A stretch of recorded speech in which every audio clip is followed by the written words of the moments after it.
Yo suelo decir en las oportunidades que me toca desarrollar algún discurso, alguna jornada con los docentes, con los estudiantes en la universidad,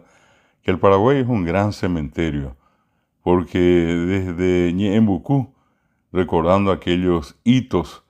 tan importantes como el Curupaytí, Estero Bellaco, Humaitá, y luego ya acá en la zona central, como recordamos, Itononó, Abaí, Itaibaté o Lomas Valentinas, y de acá ya rumbo a lo que significó la hecatombe,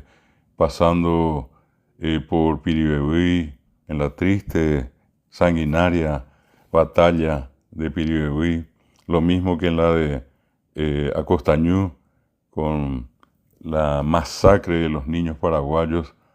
Y así fue la guerra hasta, repito, llegar a Cerro Corá. Y entonces en ese trayecto, lo único que vamos a encontrar son los restos que están allí bajo nuestros pies de quienes ofrendaron su vida por la patria.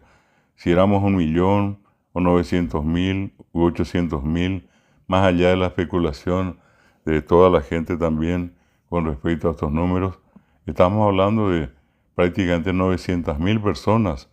que murieron siendo paraguayos o paraguayas, o si quieren 800.000 o 700.000 personas. Estamos hablando de una guerra de exterminio que hasta hoy, lastimosamente, nosotros no alcanzamos a dimensionar.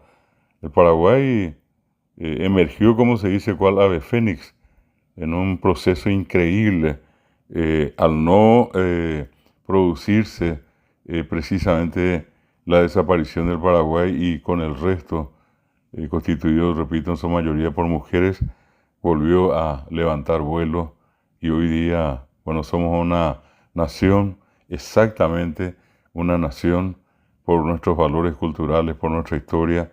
que tenemos una soberanía cimentada en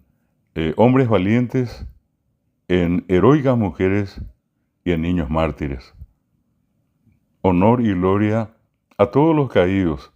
en la guerra del 70, como se le dice a la Guerra Grande, o de la Triple Alianza contra el Paraguay, y también aquellos que cayeron, más de 30.000, en el Chaco paraguayo. Honor y gloria a todos los héroes del